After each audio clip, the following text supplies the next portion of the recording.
Hello friends and welcome back to coding. और friends, मैंने अपनी पिछली वीडियो में आप लोग बताया था कि हमारी डिजिटल क्लॉक कैसे बनती है। मैंने आप लोग वहां पर पूरा HTML, जावा, CSS सब का कोड दिया था। और फ्रेंड्स, अगर आपने भी तो मेरी पिछली वीडियो नहीं देखी है तो फ्रेंड्स आप लोग जाकर देख सकते हैं। अगर फ्रेंड्स आप लोग बात करें आर्टिकल के बारे में, तो मैंने यहाँ पर पूरा आर्टिकल लिखा हुआ था अपनी जावास्क्रिप्ट क्लॉक के ऊपर, जो मैंने यहाँ पर क्लॉक बनाई थी, build a simple clock using JS। तो मैंने यहाँ पर पूरा आर्टिकल लिखा था, 15 मई का आर्टिकल हमारा, जो बिसेस नामदेव द्वारा लिखा गया था, जो कि मैं हूँ। मैंने यहाँ पे क्या किया था कि मैंने थोड़ी थ्योरी आप लोगों को बताई थी, फिर मैंने आप लोगों का किया था पूरा HTML का स्ट्रक्चर बनाकर दिया था, जिसमें जावास्क्रिप्ट भी है, हमारे थोड़े बहुत CSS भी है। इसमें पूरा मसाला आप लोगों को देखने मिल सकता है। अगर फ्रेंड्स आप लोग मेरे यूट्यूब चैनल की तरफ आना चाहे तो फ्रेंड्स आप लोग आ सकते हैं। मेरे यूट्यूब चैनल का नेम है फ्रेंड्स राहुल कोडिंग। यहाँ पर मैं क्या करता हूँ, कोडिंग और टेक रिलेटेड वीडियोस को अपलोड करता हूँ अक्सर। जो अभी फ्रेंड्स हमारा कोर्स चल रहा है वो फ्रेंड्स हमारा चल रहा है जावास्क्रिप्ट का। जहाँ पर फ्रेंड्स मैंने पूरी अपनी वीडियोस लिस्ट कर रखा है बेसिक से एडवांस तक। और फ्रेंड्स, अगर आप लोग जावास्क्रिप्ट सीखना चाहते हैं बिल्कुल अच्छी तरीके से, कायदे की तरीके से आप लोग सीखना चाहते हैं, तो आप लोग मेरे जावास्क्रिप्ट की प्लेलिस्ट को कंसिडर कर सकते हैं, अगर आप लोग करना चाहें तो। फ्रेंड्स, बातें तो बहुत हो गई, चलिए हम लोग समझते हैं सबसे पहले कि आखिर हमारी वीडियो है किसके ऊपर। आज हम लोग क्या सीखने वाले हैं, आज की वीडियो में क्या हम लोग नया सीखने वाले हैं, ये सब चीजें हम लोग देखने वाले हैं। चलिए फ्रेंड्स स्टार्ट करते हैं आज की वीडियो। फ्रेंड्स, जो आज की हमारी वीडियो होने वाली है वो हमारी होने वाली है इंट्रोडक्शन टू कॉलबैक फंक्शंस, यानी कि हमारे कॉलबैक फंक्शंस क्या होते हैं, कॉलबैक फंक्शन कैसे यूज करते हैं। और फ्रेंड्स, कॉलबैक फंक्शन से पहले हम लोग पढ़ने वाले हैं असिंक्रोनस फंक्शन और सिंक्रोनस फंक्शन, यानी कि सिंक्रोनस क्या होता है, असिंक्रोनस कैसा होता है। आपने फ्रेंड्स असिंक्रोनस और सिंक्रोनस के बारे में सुना ही होगा, लेकिन हम लोग आज की वीडियो में बहुत डीप जाएंगे, इनके बारे में और समझेंगे कि हमारे जावास्क्रिप्ट में क्या रोल प्ले करते हैं ये। उसके बाद फ्रेंड्स हम लोग देखेंगे हमारे कॉलबैक फंक्शन, और उसके बाद फ्रेंड्स हम लोग देखेंगे असिंक्रोनस कॉलबैक फंक्शन, यानी कि सिंक्रोनस तो हम लोग देखने वाले हैं, बाद में हम लोग असिंक्रोनस कॉलबैक फंक्शन के बारे में पढ़ने वाले हैं। फ्रेंड्स, वीडियो थोड़ी लंबी हो सकती है, लेकिन आप लोग करना क्या है, आप लोगों को बिल्कुल वीडियो को एंड तक देखना है। आप लोग इस वीडियो में बहुत सी नई चीज सीखने मिलेंगी, तो आप लोग बिल्कुल स्टार्टिंग से लेकर एंड तक देखने वाले हैं। अब मैं आप लोगों को सिंक्रोनस की तरफ लेके चलता हूँ कि आखिर हमारा सिंक्रोनस होता क्या है। Synchronous operations are executed one after the other, यानी कि एक के बाद एक चीज उसमें होने वाली है। The next task waits for the current one two finish, यानी कि ऊपर वाला टास्क जब तक कंफर्म नहीं होगा, यानी कि पूरा नहीं होगा, जब तक नीचे वाला हमारा काम नहीं होगा, वो हमारे वेटिंग पर लगा रहेगा।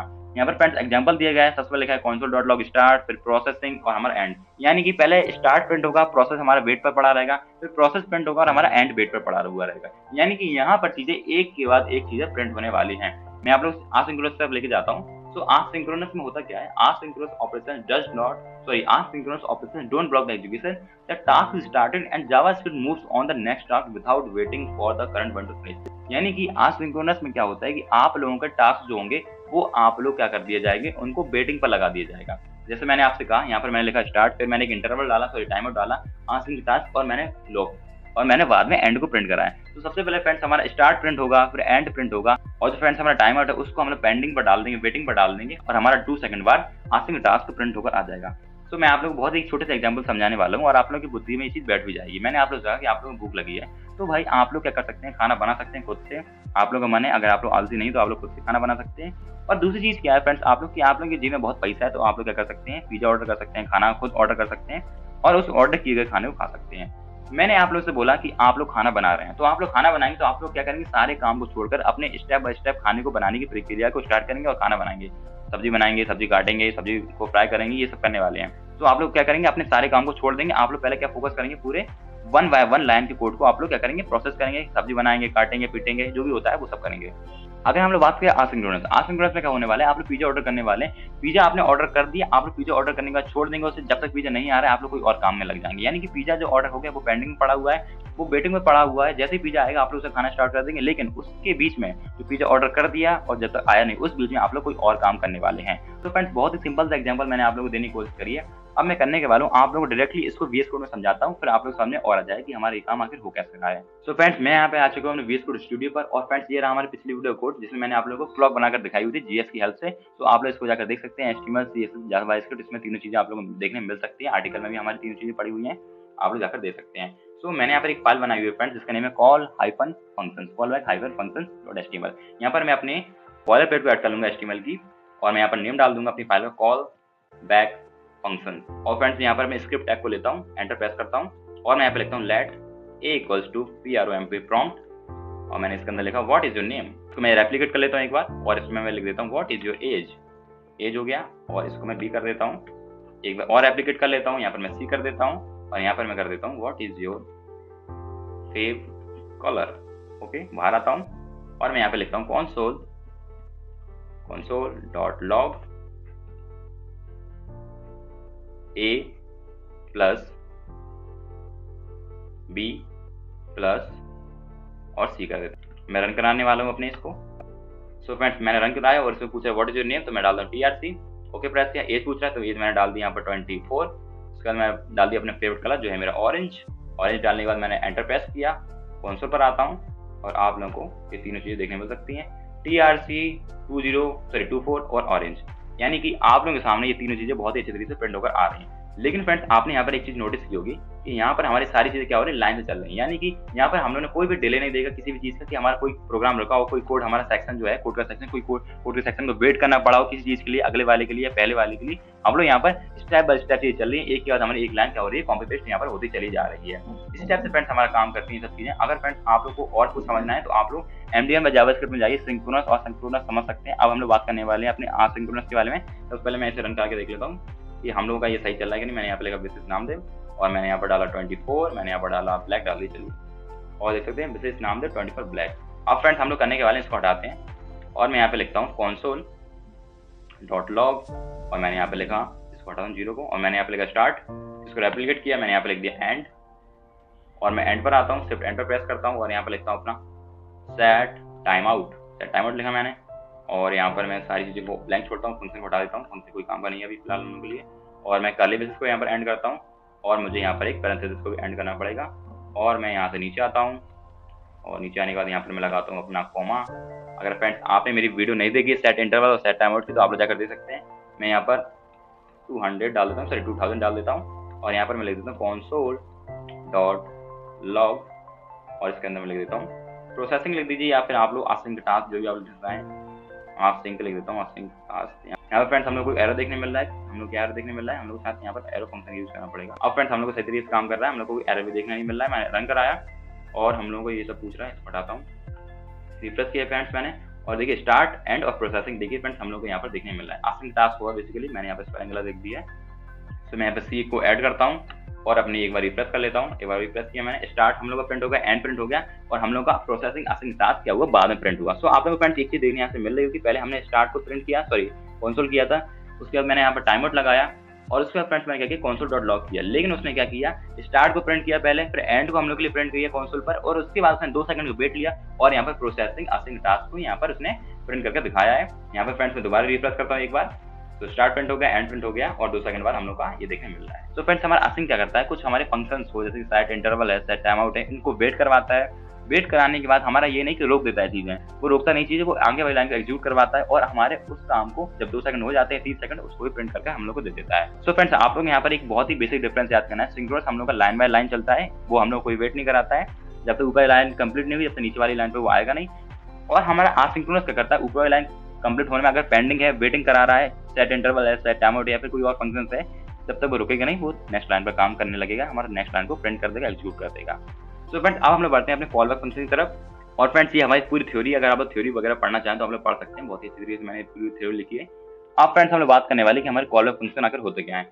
इन JavaScript call back functions are functions passed as arguments to other functions and are executed after some operations have been completed, यानी कि उस ऑपरेशन को कंप्लीट करने के बाद हमारे क्या होते हैं, हमारे फंक्शन के अंदर हम लोग फंक्शन को as a form of argument pass करते हैं। जैसे कि फ्रेंड्स आप लोग एग्जांपल समझिए, मैंने 3 फंक्शन बनाए, मैंने एक फंक्शन के अंदर दूसरे फंक्शन को as a form of argument pass किया। आप लोग ये चीज अभी थोड़ी समझ में नहीं आ रही होगी, लेकिन मैं ये कहना चाह रहा हूँ कि एक फंक्शन के अंदर जो हम लोग आर्गुमेंट पास करते हैं हम लोग कॉमा लगाकर, वो चीज को मैंने दूसरे फंक्शन का नेम पास कर दिया, यानी कि एक फंक्शन के अंदर दूसरे फंक्शन को as a form of argument pass कर दिया, हम लोग उसे कहते हैं call back function. Call back functions are fundamental concept in asynchronous programming and event driven design. So friends asynchronous programming बहुत ही अच्छा रोल प्ले करते हैं, एक फाउंडेशनल कॉन्सेप्ट है हमारा। अगर फ्रेंड्स हम लोग बात करें कि हम लोग ये यूज कर रहे हैं कॉल बैक फंक्शन, हम लोग का डायरेक्टली भी काम हो रहा है, तो इसका ये जो मेन यूज होता है, मेन जो पर्पस है, सबसे पहले तो ये कि हमारा जावास्क्रिप्ट क्या है, एक सिंगल थ्रेडेड है, यानी कि ये एक ऑपरेशन एक टाइम में करता है। जो हमारे कॉल बैक्स होते हैं वो क्या करते हैं, एसिंक्रोनस ऑपरेशन सबसे पहले हैंडल करते हैं। जैसे कि हम लोग रीड करना चाहते हैं कोई फाइल को, तो पूरी फाइल में रीड हो जाएगी। फैचिंग डेटा करना है, हम लोग किसी एपीआई से डेटा को पूरा फैच करना है, इवेंट्स को हैंडल करना है, क्लिक करना है, फॉर्म्स को सबमिट करना है, तो हम लोग का ये बहुत ही अच्छी तरीके से अपने स्मूथ तरीके से चलाता है हमारा call back function. Custom behaviour injection in function, custom behaviour हम लोग को दिखाना है अपने फंक्शंस में, सो हम लोग कॉल बैक फंक्शन हेल्प से कर सकते हैं। लेकिन आप लोग एक जो मेन चीज है, मेन पॉइंट है, वो ये याद रखना है कि एक फंक्शन को हम लोग दूसरे फंक्शन के अंदर पास करते हैं as a form of argument in call back function. चलिए आगे देखते हैं। आगे फ्रेंड्स हम लोग एक छोटा सा एग्जांपल है जो कि फ्रेंड्स मैं आप लोगों को VS कोड में समझाने वाला हूँ। तो फ्रेंड्स ये हम लोग एक छोटा सा एग्जांपल है एसिंक्रोनस फंक्शंस का, जिसमें मैंने फ्रेंड्स क्या किया है, एक एडिशन नेम का फंक्शन बनाया है, मैंने एक और भी पास किया है और वो हम लोग को सिंपल सी बात है एडिशन देने वाला है, डिवाइड में भी होगा, डिवीजन देने वाला है एक और भी का। नेक्स्ट हमने एक और फंक्शन बनाया कैलकुलेट नेम से, मैंने x y पास किया और ऑपरेशन को पास किया है। मैंने कॉल लगाई कैलकुलेट को और मैंने उसके अंदर पास कर दिया है आर्गुमेंट के फॉर्म में एडिशन को। यानी कि आप देख सकते हैं मैंने यहाँ पर कैलकुलेट कॉल लगाई कैलकुलेट वाले फंक्शन को, उसमें x y अपने वो डाले आर्गुमेंट, लेकिन मैंने साथ ही में क्या किया, अपने एक फंक्शन को as a form argument pass कर दिया है और मैंने वही चीज नीचे भी दोहराई है। मैंने क्या किया 10,5 लिखा और मैंने डिवाइड को कॉल लगा दी, यानी कि अपने मैंने एक और फंक्शन को कॉल लगा दी उसी फंक्शन के अंदर। सो फंक्शन को as a form of argument pass करना हमारा क्या कहलाता है, कॉल बैक फंक्शन कहलाता है।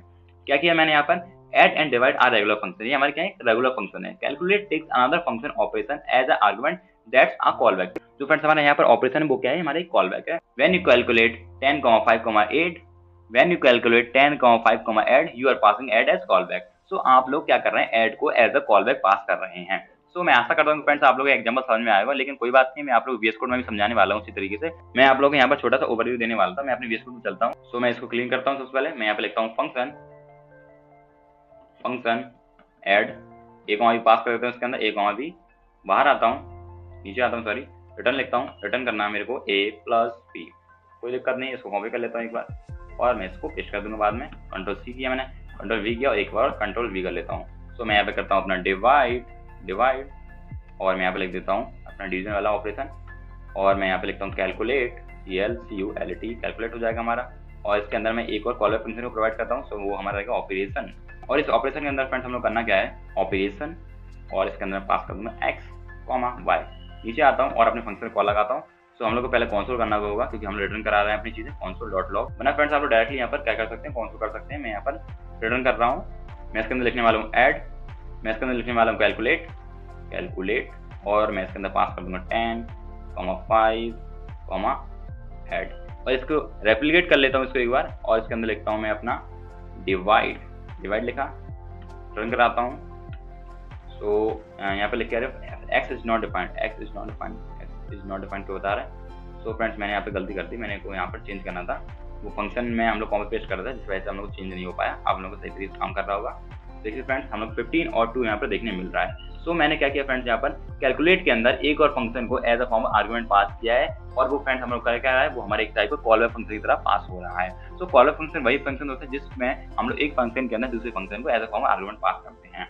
तो बहुत ही ज़्यादा यूज होते हैं फ्रेंड्स जब हम लोग आसिंक्रोनस प्रोग्रामिंग करते हैं, आसिंक्रोनस जावास्क्रिप्ट यूज करते हैं, तो कॉल बैक फंक्शन हमारे बहुत ही ज़्यादा यूज होते हैं। अभी फ्रेंड्स आप लोग छोटा सा ओवरव्यू मिला होगा, लेकिन अभी हम लोग आगे इसी वीडियो में बात करने वाले हैं अपने आसिंक्रोनस कॉल बैक फंक्शन के बारे में। तो चलिए फ्रेंड्स पहले हम लोग उन्हें और समझ लेते हैं कि हमारे आसिंक्रोनस कॉल बैक फंक्शन आखिर होते क्या हैं।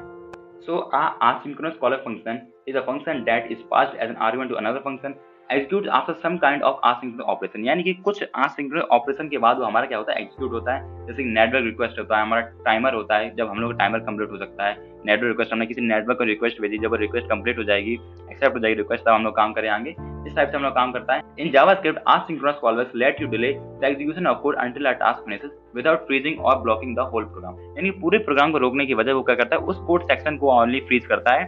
सो फ्रेंड्स यहाँ पर आप लोग एग्जांपल देख सकते हैं, बहुत ही प्यारा है। मैंने एग्जांपल लिया, बहुत ही आसान सा एग्जांपल है और ये एसिंक्रोनस कॉल बैक फंक्शन का। सबसे पहले मैंने क्या किया, एक फंक्शन बनाया फेच डेटा इनसे, जिसमें मैंने कॉल बैक को पास कर दिया, एक टाइमर डाला 1 सेकंड का और उसके अंदर मैंने क्या किया, कॉल बैक को कॉल किया दोबारा से। नेक्स्ट मैंने console.log किया डेटा फैच, यानी कि हमारा 1 सेकंड बाद डेटा फैच प्रिंट होगा, उसके बाद हमारा कॉल बैक कॉल लगेगा और कॉल बैक कॉल लगने के बाद होगा क्या, मैंने एक और फंक्शन बनाया फंक्शन प्रोसेस डेटा, जिसमें हम लोग प्रिंट होगा प्रोसेसिंग डेटा। और फ्रेंड्स लास्ट में क्या हुआ है, हम लोग को जो प्रोसेस डेटा है उसको हमने कॉल किया है फैच डेटा के अंदर। तो फ्रेंड्स बहुत ही इजी सा एग्जांपल है। मैं चलिए इसे एक बार VS कोड में करके दिखा देता हूँ कि आखिर ये काम कैसे कर रहा है। फंक्शन बनाया फंक्शन कॉल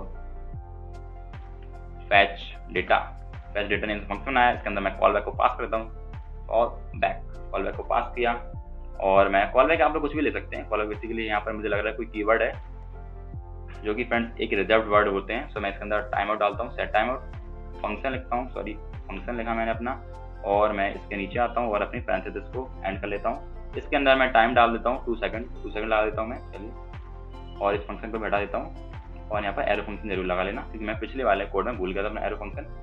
अब मैं यहाँ पर लिख देता हूँ कंसोल और इसके अंदर मैं लिख देता हूँ डेटा फैच्ड, हम लोग को 2 सेकंड बाद देखने मिल सकता है।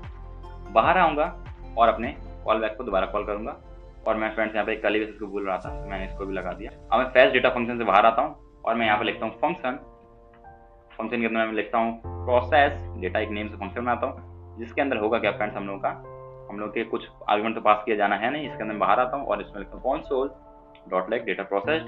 नीचे आता हूँ और अपने फेच डेटा के अंदर आर्गुमेंट पास कर देता हूँ। फेच डेटा के अंदर आर्गुमेंट पास कर देता हूँ कौन सा, हमारा प्रोसेस डेटा। सो आप लोगों को फ्रेंड्स यहाँ पर एक चीज़ याद रखनी है कि हम लोग एक फंक्शन के अंदर दूसरे फंक्शन को, जो हमारा फंक्शन है, इसको as a form argument pass कर रहे हैं और फेच डेटा क्या करेगा, इसको कॉल बैक के अंदर लेगा, कॉल बैक दोबारा कॉल होगा और हम लोग को फ्रेंड 2 सेकंड बाद डेटा फेच प्रिंट देखने मिलेगा और डेटा प्रोसेसिंग रन कराते हैं फ्रेंड्स हम लोग से।